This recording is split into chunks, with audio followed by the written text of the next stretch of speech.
এইটো খুব ভাল মানে আমাৰ এইটো এটা একচুৱেলি ঐতিহ্য কাৰণ আমি প্ৰথম জিলা ক্ৰীড়া সন্থা যেতিয়া আমি গঠন কৰাৰ পাছত আমি এই খেলবোৰ আমি আৰম্ভ কৰিছিলোঁ আমাৰ ইয়াৰ আচলতে আমাৰ গুৰিত হৈছিলে সন্থাৰে আমাৰ প্ৰকাশ শইকীয়া আৰু আজি 22 বছৰ অতিক্ৰম কৰাৰ পিছত মই সেই আৰম্ভণিৰ দিনটোলৈ মোৰ মনত পৰে আৰু মই বক্তব্যত মই কথা ৰাখিছোঁ যে আমাৰ যে খেল এইটো ইউনিটি ইন ডাইভাৰ্চিটি মানে আমাৰ গোটেই বিভিন্ন জাতি জনগোষ্ঠীৰে পৰিৱেশ এটা বিস্তৃত এটা জেগা ওচৰতে নগা পাহাৰ এই সকলোৱে আমাক মিলনভূমি কাৰণটো হৈছে খেল গতিকে এই খেলখন আমি আগুৱাই লৈ গৈছোঁ আৰু বিধানসভাতো মই বহুতবাৰ কৈছোঁ যে আমাৰ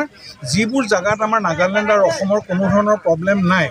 আমি বৰ্ডাৰটো আমাৰ মানে মুক্ত হ'ব লাগে মানে ইয়াত কিছুমান এক্টিভিটিজ হ'ব লাগে য'ত মানে নগাসকলো নামি আহিব আমিও ইয়াৰ পৰা যাম আৰু বিশেষকৈ আমাৰ কৈ ভাল লাগে যে আমাৰ নাগালেণ্ডৰ জোৱাই হৈছে আমাৰ স্বৰ্গদেউ গদাধৰ সিংহ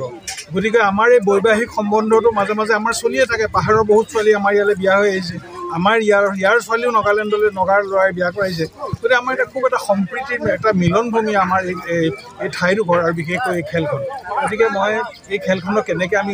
উৎসাহিত কৰিব পাৰোঁ সদায় আমি প্ৰচেষ্টা চলাই আহিছোঁ আৰু যিসকল ব্যক্তিয়ে ইয়াত আজি উদ্যোগ ল'লে মই সকলোকে ধন্যবাদ জনাইছোঁ বিশেষকৈ আমাৰ নাগালেণ্ডৰ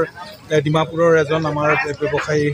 তেওঁ ইয়েপেটো তেখেত আহিছে আমাৰ ক্ষুদ্ৰ চাহ খেতিয়ক সন্থাৰ আমাৰ জীৱন শইকীয়া তেওঁ আমাক এটা ভাল অনুদান আগবঢ়াইছে আৰু মোৰ লগত আমাৰ চেয়াৰমেন ডাঙৰীয়া আছে ওচৰৰ আমাৰ পাৰ্থ আছে সকলোলৈকে মই ঈশ্বৰৰ ওচৰত এই খেল সদায় এনেকৈ যাতে আমি চলাই নিব পাৰোঁ আৰু সম্প্ৰীতিৰ যি ধাৰা এইটো যাতে আমি অটুট ৰাখিব পাৰোঁ নাগালেণ্ড আৰু আমাৰ অসম একদম ভাই ভাই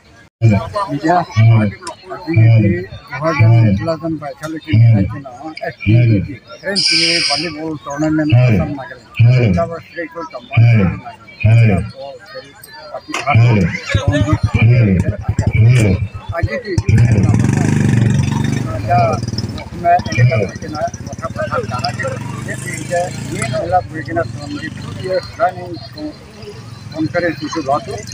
मानव मार्केट एकदम रिलेशन इनका पोथी मिलेगी